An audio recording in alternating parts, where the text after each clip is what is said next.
Hello friends, welcome back to my YouTube channel accounts magic with Raj sir.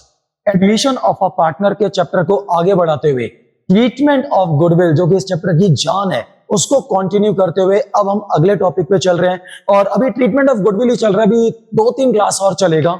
आज का topic है if old partner also gains. जी हाँ, admission of a partner में हमेशा हमने बात की है ए और बी दो ओल्ड पार्टनर्स हैं, सी नया पार्टनर कल से आएगा, तो जाहिर सी बात है जो प्रॉफिट दो लोग खाते थे अब सी को देना पड़ेगा, तो सी गेन करेगा। ए और बी सैक्रिफाइस करेंगे। ए और बी मोस्टली सैक्रिफाइस कर, ऐसा नहीं, सी तो खैर बेचारा हमेशा गेन करता है, ए और बी मोस्टली सैक्रिफाइस कर। तो अगर ए और बी में से भी कोई एक आध पार्टनर गेन कर रहा है तो वो गेनर भी सैक्रिफाइसर को कॉम्पनसेशन देगा। इससे फर्क नहीं पड़ता कि पार्टनर नया है कि पुराना है, फर्क तो सिर्फ इससे पड़ता है कि हर वो इंसान जो गेनर है वो सैक्रिफाइसर को कॉम्पनसेशन पे करेगा, बात खत्म। तो अगर ओल्ड पार्टनर्स में से कोई गेन करता है तो वो गेनर भी सैक्रिफाइसर्स को कॉम्पनसेट करेगा। तो एक क्वेश्चन मैं आपको इस पे आधारित कराना चाह रहा हूं, टीएस ग्रेवाल जी का बड़ा फेमस क्वेश्चन है, तो इसको सॉल्व करते हैं। किस तरह से अगर ओल्ड पार्टनर्स में से कोई गेन करता है तो वो भी सैक्रिफाइसर को कॉम्पनसेट। चलिए, ये रहा हमारा क्वेश्चन। मैं क्वेश्चन समझाता हूं। B and C are partners sharing P and L in the ratio of 3:1। तो ए और बी का old ratio 3:1। They admitted D as a new partner. D pays premium 15,000 for 1/3 share. As between themselves, B and C agreed to share future profit and loss equally passed on. मेरे दोस्त, old ratio दे रखी है 3:1। अब या तो new ratio हमको निकालनी पड़ेगी या न्यू रेशो क्वेश्चन में गिवन होगी, सी के आने के बाद जो नई रेशो तीनों पार्टनर्स की होगी। अब या तो मैं निकालनी है, क्वेश्चन में गिवन होगी। फिलहाल हमारे क्वेश्चन में गिवन है।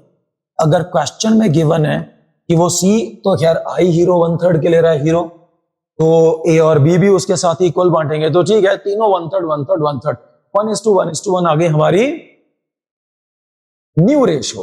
अब अपन निकालेंगे sacrificing ratio. We all know that sacrificing ratio is equal to old minus A का सैक्रिफाइसिंग ओल्ड है 3/4, न्यू है 1/3।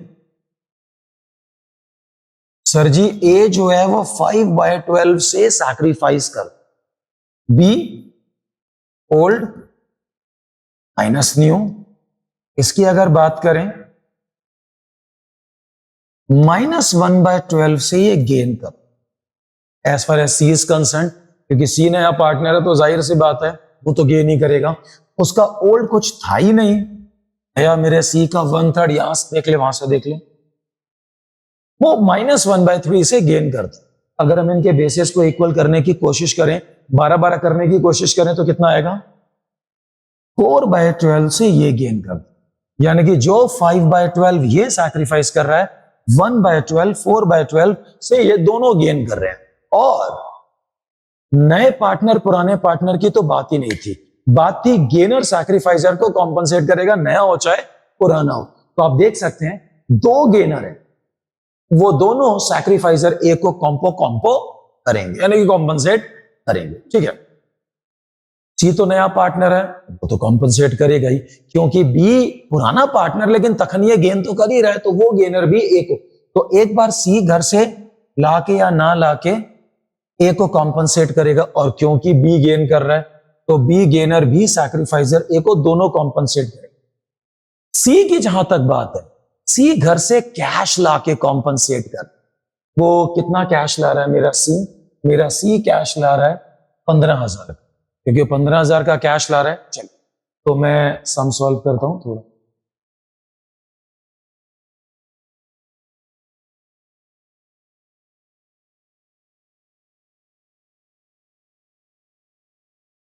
तो ये जी, यहां हम लोग जर्नल एंट्रीज करें, जर्नल एंट्रीज कर। सी ला रहा है तो cash account debit premium, capital लाता तो cash to premium to C's capital को भी काउंट करते, किंतु परंतु फिलहाल cash account debit to premium 15। उसके बाद सारा का सारा 15,000 का प्रीमियम जो जितना सैक्रिफाइस कर रहा है उसको उतना मिलेगा। और आपके क्वेश्चन में तो सर खाली ए सैक्रिफाइस कर रहा है, तो सारा का सारा premium account debit to as capital account.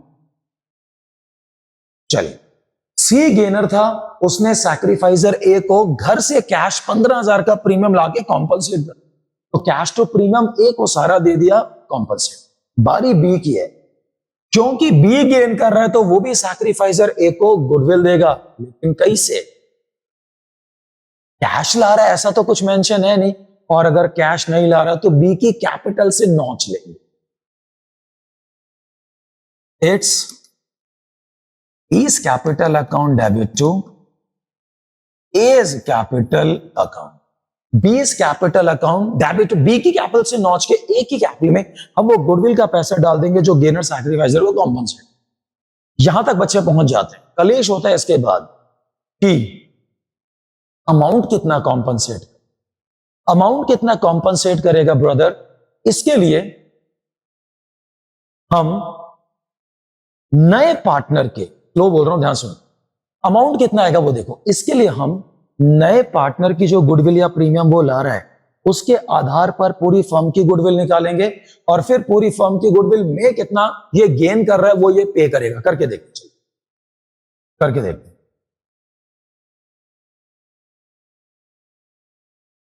C brings premium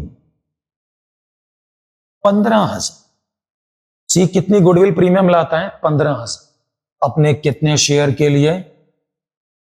क्योंकि सी 15 की गुडविल लाता है अपने 1/3 के लिए, तो इस हिसाब से पूरी फर्म की गुडविल तो होनी चाहिए 15,000, ओह 45,000। Simple as that. भाई कितनी होनी चाहिए? 45,000। भाई सी 15,000 रुपए की गुडविल लाता है, अगर नया पार्टनर 1/3 शेयर के लिए, 1/3 1/3 15 गुडविल है तो 3 गुना पूरी फर्म की गुडविल तो 45 होनी चाहिए। अगर पूरी फर्म की गुडविल 45 है तो क्या बी ने पूरी फर्म का ठेका ले रखा है?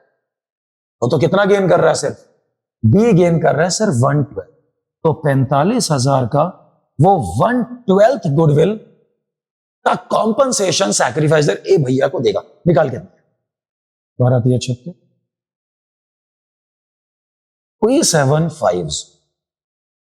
ठीक है, तो बी की कैपिटल से हम लोग 3750 निकाल के ए के मोटे पेट में डाल देंगे, यानी कि गेनर्स टू सैक्रिफाइस।